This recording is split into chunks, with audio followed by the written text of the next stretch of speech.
And now we have a new segment for you called Beyond the Talking Points. So Nathan, what the fuck is this? Well, Michael, we often find that there are so many common talking points that people like to make, that political commentators, politicians like to make over and over again, that too many people just believe, but can actually be easily debunked by just, in some cases, a few simple questions, in some cases, a few simple arguments, and in some cases, just literally using half of your brain for like 2 seconds. Yeah, totally. I mean, yeah, you hear people parrot them all the time. They're the kinds of talking points that echo and clamor around our discourse, and even though they're wrong, they're appealing. Yeah. And so knowing why they're wrong and being able to tell the people around you, hey, just if you're interested, these are 3 or 4 reasons why that's actually not true.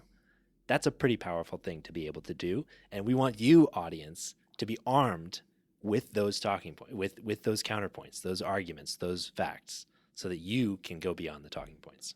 So, Michael, in what way are we going beyond the talking point today? Okay, so the talking point that we're tackling is abortions are wrong because they kill babies. And what this is implying, essentially, is that abortions kill late-term fetuses. And so you're basically killing a baby when you have an abortion. Yeah.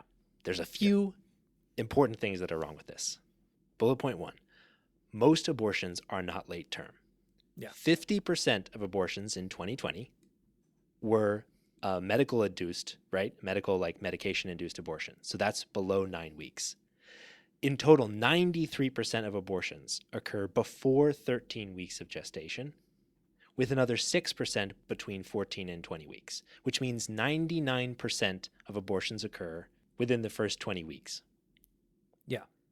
And furthermore, the talking point that Democrats specifically and abortion activists specifically want to be able to kill babies up until the point of pregnancy also has many flaws in it. Because let's look at specifically that 1%. Because I want to make sure that y'all know we're not disregarding the fact that oftentimes that 1% is very legitimate. Here's what leads an abortion to happen that 1% of the time in that third trimester. 3 possibilities. Number 1, the person did not have access to an abortion clinic because geographically they just weren't close to one. And if that's the case, then the solution, if you want to prevent those, the solution is more abortion clinics.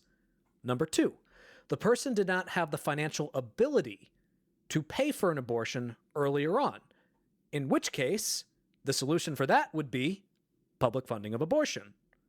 Number 3, cases in which the life of the individual make the pregnancy unable to make it to term. All right? Which most people seem to agree on. Like most people seem to agree that, yeah, of course, when it's the life of the individual, when it's the life of the carrier, you absolutely want to make sure that it's available. Now, the problem is, oftentimes, the way that even exceptions for life of the parent is written into law, it often translates into only if you are dying on the operating table right now will I allow there to be an abortion. All right. There have been many cases. There were several cases that came out in Texas where women had wanted an abortion because it was clear that their life would be in danger if they tried to carry the pregnancy to term, but the doctors didn't want to do it because they weren't dying on the operating table in that exact moment. So that right there is why it makes sense to keep that decision for the doctors, even up and until that third trimester. Yeah. And finally, draconian abortion bans that are going into place right now are mainly focused at outlawing early-term abortions. So you're not solving killing babies, right?